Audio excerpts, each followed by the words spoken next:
Shalom Aleichem Rabotai. Mishnah continues in the 10th chapter of Eruvin, Mishnah Vav. A continuation of yesterday's theme. Lo ya'amod adam b'shuti yachid. You may not stand in the private domain. V'yishte b'shuti rabim. And drink from a water source in the public domain. We're worried there might be a transference. B'shuti rabim, or in the public domain, he's standing. V'yishte b'shuti yachid. And drinking from a private domain. Ela imkan, it only works if hichnis rosho verubo, if he brings in his head and most of his body, the makam shushote, to the place where he is drinking. Then we're not worried about any transference from one domain to another going on. Vechen begat, and so too for a wine press. The wine press has the dimensions of a private domain, and he's in the public street next to the wine press. So you got to get into the wine press and to sample the wine, so we're not having any risk of transference. The Mishnah continues, Kolet Adam min hamazchela lemata mesar tefachim. A person can catch water from a gutter that is lower than 10 tefachim. The gutter is coming off the roof, and the gutter is kind of going into the Rishus Harabim since it's below 10 tefachim. So it's no longer the same domain as the house or the roof. It's in the same area he's in, so he can catch water in there and drink it. Uminatzinor, and from a pipe. Now the pipe is sort of a farther distance from the roof. There's no danger. It's closely attached to the roof and part of the house or the roof. So the pipe is coming off at a distance. Mikom makom shodze, anywhere he can drink.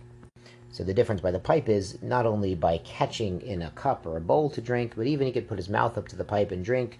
There's no danger he's going to come to transfer from the roof or the house because the pipe's at some distance. Now, this drinking from a pipe is a little risky, actually. There's a Gemara in Avodah Zarah around Daf 12 or so, and it's brought l'chalacha in Choshen Mishpat 427 that you shouldn't drink straight out of a pipe because it's dangerous to your own health because there might be leeches or parasites or the like in the pipe. But the same Shulchan Aruch also brings in Orach Chaim 351 that brings the din of this Mishnah that you can drink from a pipe. So we have to say that we're machalik, that certain pipes, perhaps they're piping in water that's not filtered or not clean or in an area that might have leeches or parasites. So that definitely you don't put your mouth on there and drink. You got to put it in a cup first and take a good look. You might need some filtration or the like. But this runoff water from the roof apparently is known to be clean and leech-free, so sei gesund, and go ahead and drink it. And this drinking directly from the pipe where it might have parasites is one of the famous things usher because of sakana, because it's dangerous. And the Rambam lumps that in together with building a makeh, building a like a fence around your rooftop so people don't fall off. Great, let's go on to Mishnah Zayin. Bor b'shut harabim, a hole, this is a hole with water in it, in the public domain, and the bank around the hole is 10 tefachim high, so now it creates a private domain by itself.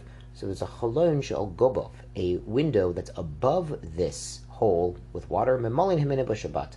They could lower a bucket down and draw water from it on Shabbat because it's been separated from the public domain, so there is no risk of transferring from the public domain to their private domain in through their window.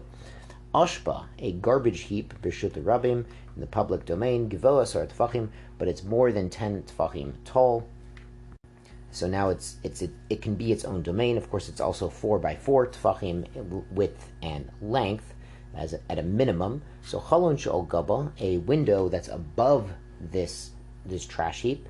Shovchin l'toicha mayim b'Shabbat. They could dump out their wastewater on Shabbat into this dump because they're not dumping it into the Rishus Harabim. They're dumping it onto something that forms its own domain.